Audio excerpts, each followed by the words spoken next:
Unbelievable. Frank! One of these days. One of these days. So Frank has the microphone backstage, and he's going to be bringing it out. The original Angel microphone. Grab a mic. We got one right here. There's one right here. Oh, is that one right? That's like all taped up. That's like a Roger Daltrey mic or something. It's swinging, swinging. Yeah, that's for your. No, you have your mic. Oh, works. So Frank, thank you for coming out. Everybody sticking around to see Frank do his thing with Vinyl Tattoo. Yes. Coming up in just a couple minutes. When are we getting the Angel reunion? Let's get right to it. Let's start it this way. Because people, there was a lot of people asked us questions about Angel over the years. And of course we talked about him on that metal show. But the thing a lot of people ask about is Greg. And what Greg's doing now. And he kind of has an interesting story, so maybe we could start there. Well, Greg is... Greg is driving around in a Bentley. Yes. Counting his money. Because he invented something crazy, right? What he did was it was someone else who this guy that invented some sort of chip that goes into a slot machine, and he wanted to he wanted to sell it.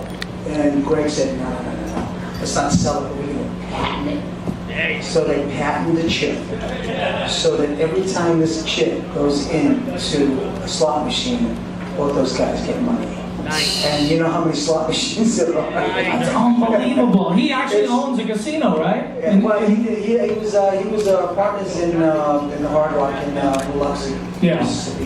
Do you keep in touch with any of the guys? Yes, all the time. All Punky the time. and yes. And you talk to Greg at all? Yeah, I talk to Greg. Say like if you have an extra Bentley lying around, could you send it out to Vegas? I never asked him about that. That's great that you stay in touch though. Yes. The guy that stay in touch.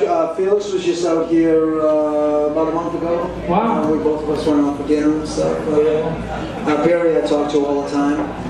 And I was just over at Greg's house maybe 2 or 3 months ago. Are those guys, other than Greg, are the other guys active? As far as music? No, not really. Not really? I mean, Punky still plays, but he plays in his house. I mean, he has all his guitars, he still plays, and I said, why don't you come out and play? Come out to Vegas. He said, no, I'll come out there. Yeah. Why do you think, Frank, I've always said that Angel is a band that people either loved or never heard of. Never heard of. Yeah. I find that all the time. It's how many people in here know Angel? And be honest, I mean, I'm assuming the rest of you, how many people never heard of Angel? The people getting drunk.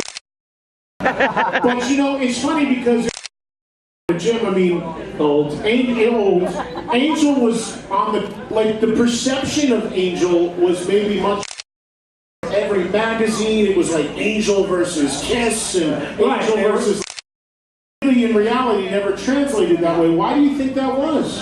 I don't know. I think at the time when we first did our first 2 albums, it was a lot of FM was different. There was a lot of AOR stuff, and there was not so much a fixation on singles. But you guys had bona fide hits. Yes, we. Especially on the first 2 albums. Yeah, but they were a little bit different. And I think what happened was with Casablanca.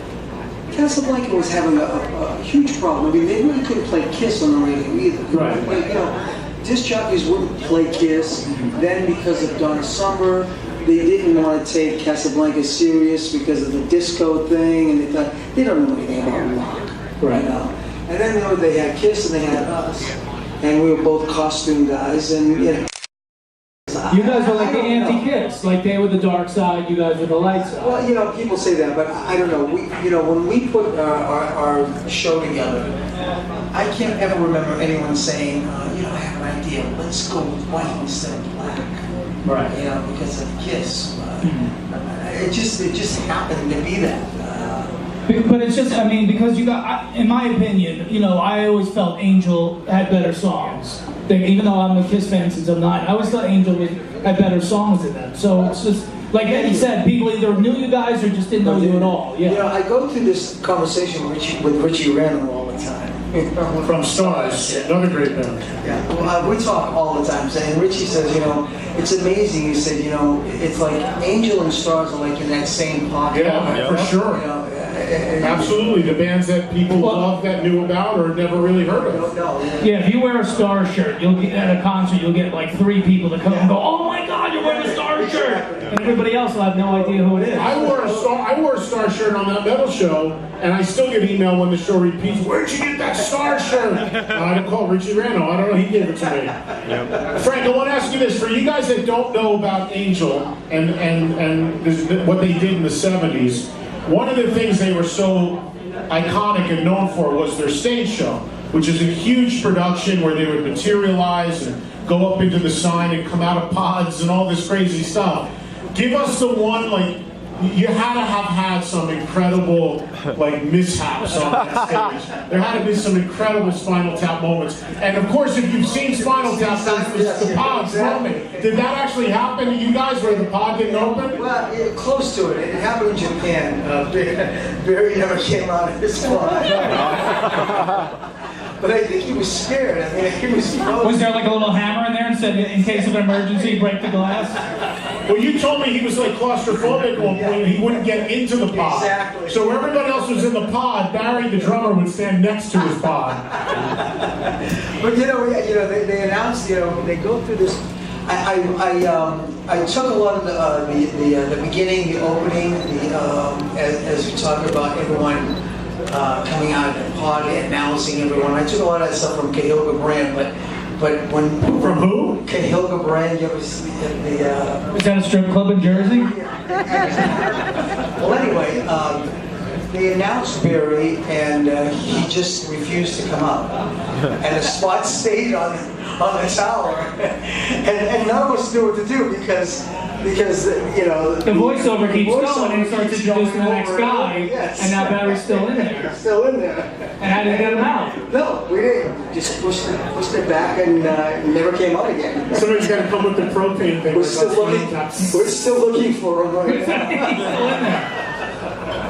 All right, well, listen, man, thank you so much for coming out. Yeah, spending a couple thank you. minutes with Frank us. DiMino, everybody. We're going to hear his beautiful voice very shortly.